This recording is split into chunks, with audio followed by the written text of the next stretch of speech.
We will be looking today in the project management or within the organization and looking at people management, which is the main asset of any company, isn't it? And how we manage the people, how we engage them, how they can fit the company culture. And it will influence the way they work with the company, do their job, and deliver the project effectively. We will look at it, how we engage them, why it is important, and what kind of framework we can follow. Yeah? And the people management, we said, is very important. If you are not managing the people effectively, you can't engage them. And for people, you know, we getting them in, it's a lot of money and effort getting the stuff in, isn't it, the employees. And if you are not keeping them there, you know, then they will leave after you're training them, giving all the experiences, and you're losing money as well because you're investing on them. It's sort of like both ways you benefit. If we are not really engage them, and they're going to enjoy what they are doing and they are not contributing to their maximum level. And the company culture, we said the people management mainly thing, we establishing a culture and a culture of trust you creating, isn't it? When you're having the, you know, the company and all this management activities going on. And it is the key foundation to a culture where employees can feel engaged and will be engaged. Because culture, you know, encourage that kind of setup there. Yeah? And the management and every level prove they can be trusted by showing they value people. That's why you can engage them. If you don't show any value, any kind of reward, any system, and there is nothing there, isn't it, to show what is this people place there, you know, how they are treated and how they can engage. And the value and the respect demonstrated in a ways management interacts with the employees, that's the way you're showing them, you're paying attention and they're having values with the procedures, policies, and any kind of programs, design and rewards the employee receive. That's the way you show them you're, you know, valuing them, isn't it? That's the culture of the company. Often, first way employees learn about the culture of the organization. What is it? What is it in them? What is expected? What is the support system? And how they can be engaged, level of engagement. Yeah? And then first contact with the potential employees through the onboarding process. Organization instill the values and goals company in the employees. And there is a process in how they started establishing a certain culture and getting everything in. And the learning culture, people happening around them, behavior, and personal experience, co-workers or supervisors, you see everything, behavior, all integrated in this established system to create that kind of culture. And the essential shop floor, lunchroom, everywhere in the company, and reflects true value of the organization. Whatever you go, you have the same sense of culture in the company. The way they think, the way they act, the way they integrate each other, isn't it? And will be similar. We said harmony in every level. There is no difference.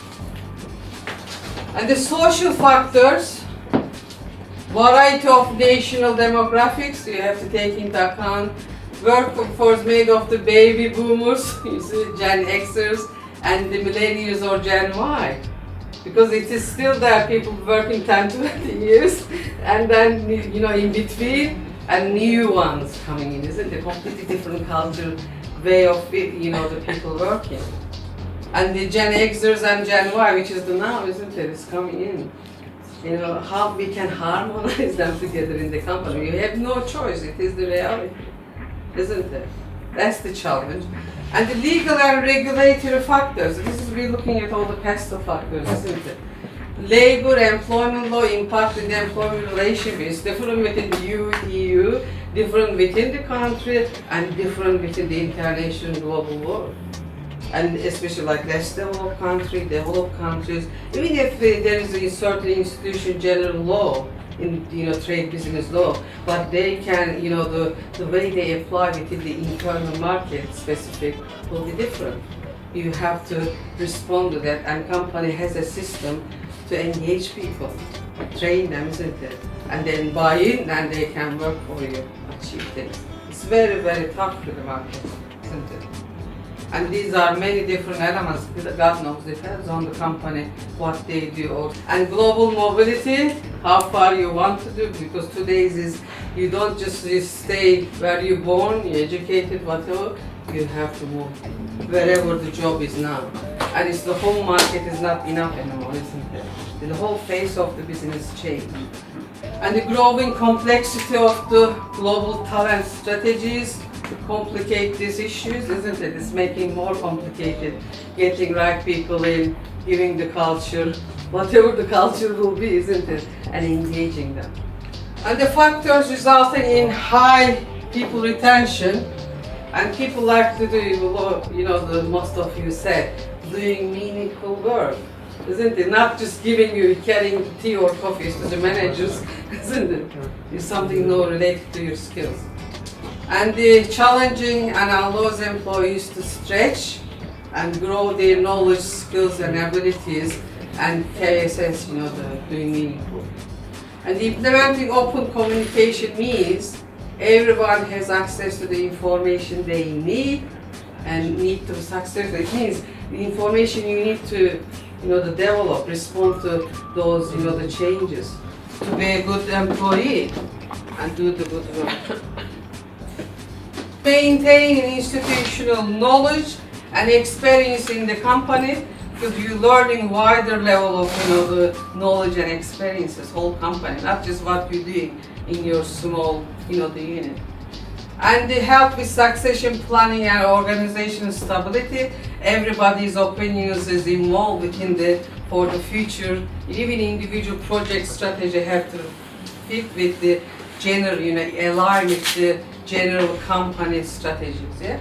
Help minimize extremely high costs associated with replacement. We said you're investing on your people, and if you replace them, another money, because you're getting recruitment and all this process. It's costly, and training these people again, costly, isn't it? And all the process, you're starting from zero, and retaining a relocation. It's all, you know, the cost. And they help avoid the low morale associated with higher employee turnover. If many people coming and moving in a company, do you want to work there? There's something wrong. Because they are not keeping employees happy. They are not engaging, they're just moving. You're investing on them and you're losing them. It's not a good policy, isn't it? It is, you know, the shows that and the why retention matters. And then you know, each individual, you know, person is important for you. They have to feel that. They have to have a program to address all their needs, and they will be more, you know, the produce for you more, isn't it? So engaged and good for you. It's mutually for good, you know, the practice. Yes, we finish all that. All the